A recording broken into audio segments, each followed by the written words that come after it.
आ, नमस्ते। आज 27 जुलाई 2025 है और हम बात करेंगे भारत के नए वैश्विक तेवर की। भारत अब व्यापारिक समझौतों में जल्दबाजी नहीं करता, अब सौदा अपनी शर्तों पर होता है। भारत की बढ़ती अर्थव्यवस्था और आत्मविश्वास ने उसे बड़ी ताकतों के सामने मजबूती से खड़ा कर दिया है। अब भारत कहता है ममार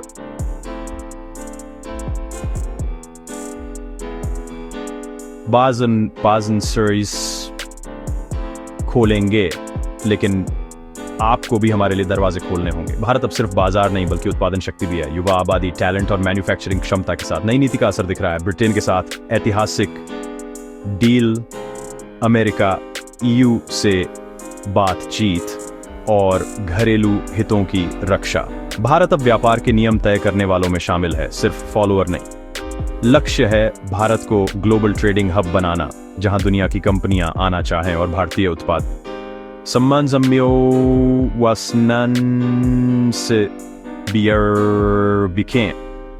इस बदलाव से रोजगार बढ़ेंगे, उद्योगों को नए बाजार मिलेंगे और आम आदमी की जिंदगी सुधरेगी।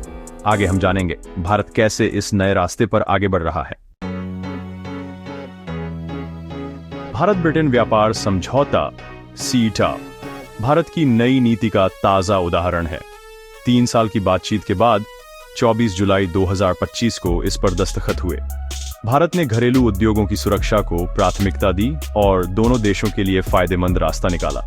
अब भारत के 99% उत्पादों पर ब्रिटेन में टैक्स नहीं लगेगा।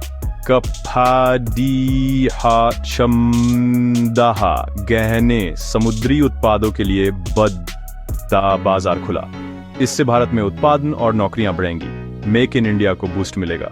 ब्रिटेन को भी फायदा, स्कॉच व्हिस्की और कारों पर भारत में टैक्स घटेगा, जिससे ब्रिटिश कंपनियों को बड़ा बाजार मिलेगा। लक्ष्य 2040 तक द्विपक्षीय व्यापार $34 अरब तक पहुंचाना। यह सिर्फ पैसों का नहीं, रणनीतिक साझेदारी का सौदा है। ब्रेग्जिट के बाद ब्रिटेन का सबसे बड़ा डील, भारत का भी अब तक का सबसे बड़ा पश्चिमी समझौता। यह डील भविष्य के लिए टेम्पलेट बनेगी अमेरिका और ईयू के साथ होने वाली डील्स के लिए। भारत अब बराबरी की मेज पर सौदे करता है, सम्मान और हित दोनों बराबर। ब्रिटेन के बाद भारत की नजर अब अमेरिका और यूरोपीय संघ पर है। दोनों के साथ डील्स लगभग फाइनल स्टेज पर हैं। अमेरिका के साथ बातचीत एडवांस स्टेज में है। 1 अगस्त 2025 डेडलाइन है, लेकिन भारत दबाव में नहीं झुकता। भारत ने साफ किया, समझौता तभी होगा जब हमारी शर्तें मानी जाएंगी, खासकर खेती, डेयरी और एमएसएमई की सुरक्षा।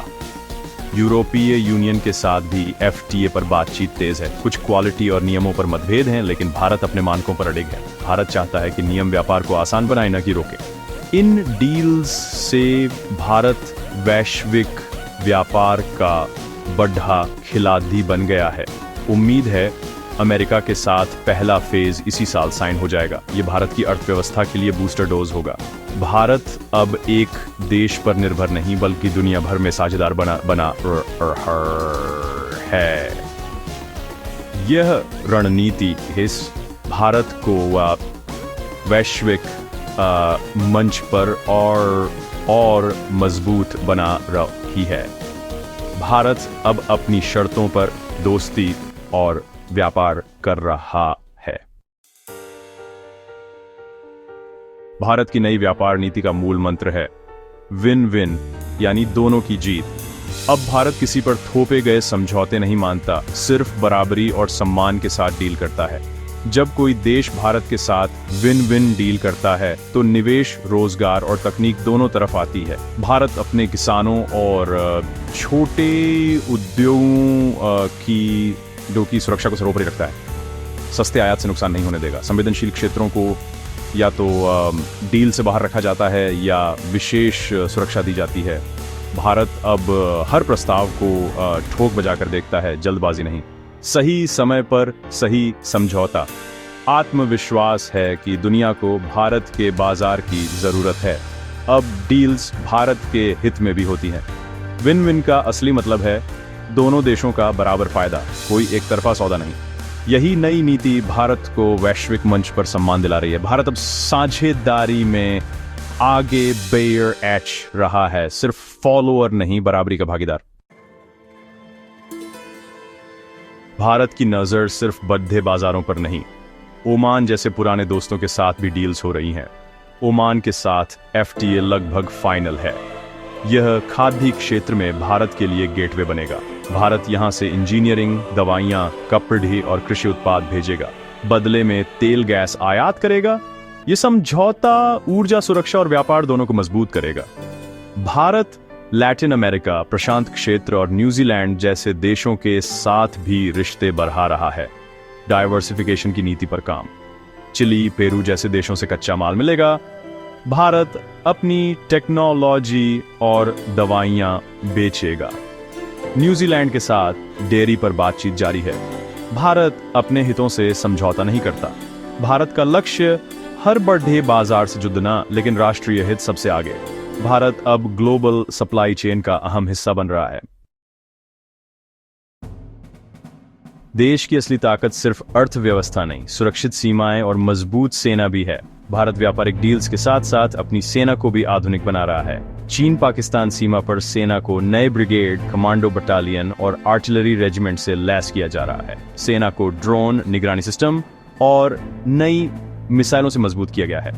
रुद्र, भैरव, शक्तिबाण जैसी यूनिट्स तैयार हैं। आर्थिक ताकत और सैन्य ताकत दोनों मिलकर भारत को वैश्विक शक्ति बना रहे हैं। जब देश आर्थिक रूप से मजबूत होता है तो सेना को आधुनिक बनाने के लिए संसाधन मिलते हैं। मजबूत सेना निवेश और व्यापार के लिए सुरक्षित माहौल देती है। भारत व्यापार से पैसा कमा रहा है और उस पैसे से अपनी सुरक्षा मजबूत कर रहा है। यही संतुलन भारत को दुनिया में अलग पहचान दिला रहा है।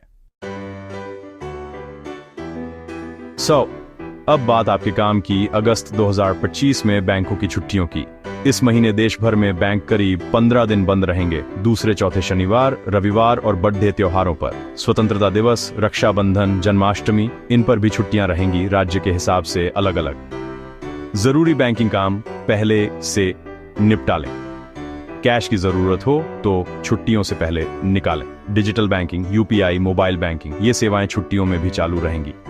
चेकबुक, पासबुक, लोन जैसे कामों की योजना पहले से बनाएं। खाते में पर्याप्त बैलेंस रखें ताकि कोई पेमेंट न रुके। छुट्टियों का ध्यान रखें ताकि त्योहारों का मजा खराब ना हो। अब बात इनकम टैक्स नोटिस की। क्यों आता है और कैसे बचें? बैंक खाते में साल भर में 10 लाख से ज्यादा नकद जमा, 50 लाख करंट अकाउंट में या बढ़ी एफडी, प्रॉपर्टी डील, इन सब पर विभाग की नजर रहती है। क्रेडिट कार्ड का 1 लाख से ज्यादा नकद बिल भरना भी रिपोर्ट होता है। डरने की जरूरत नहीं, बस हर बड़ी लेन देन का रिकॉर्ड और जायज स्रोत रखें। केवाईसी अपडेट रखें। पैन, आधार बैंक में जरूर दें। इनकम टैक्स रिटर्न समय पर और ईमानदारी से भरें। सारी आय और बढ़ी ट्रांजैक्शन की सही जानकारी दें। नियमों का पालन करेंगे तो नोटिस से डरने की जरूरत नहीं। सतर्क रहें, टैक्स नियमों को समझें और बेफिक्र रहें। भारत की नई व्यापार नीति, मजबूत सेना और जागरूक नागरिक, इन सब का नतीजा है एक नया आत्मविश्वासी भारत। अब भारत दुनिया के साथ अपनी शर्तों पर चलता है, राष्ट्रीय हित सबसे ऊपर। Bharat Britain deal, America you से बातचीत, दुनिया भारत को नजरअंदाज नहीं कर सकती। विन विन रणनीति से फायदा छोटे उद्योगों, किसानों और आम आदमी तक पहुंच रहा है। जब उत्पाद दुनिया में बिकेंगे तो रोजगार बढ़ेगा, गरीबी घटेगी, खुशहाली आएगी। मजबूत सेना इस तरक्की की रक्षा करती है। रुद्र, भैरव, दिव्यास्त्र सिर्फ नाम नहीं बल्कि आत्मनिर्भरता का प्रतीक है। भारत अब किसी पर निर्भर नहीं बल्कि दुनिया भारत पर निर्भर होगी। चुनौतियां आएंगी लेकिन दिशा सही है। हर नागरिक जब ईमानदारी से टैक्स भरे, नियम माने तो बदलाव और मजबूत होगा। भविष्य उज्जवल है, अवसरों से भरा हुआ। ये एक ऐसे भारत का उदय है जो पूरी दुनिया के लिए आशा और प्रेरणा बनेगा।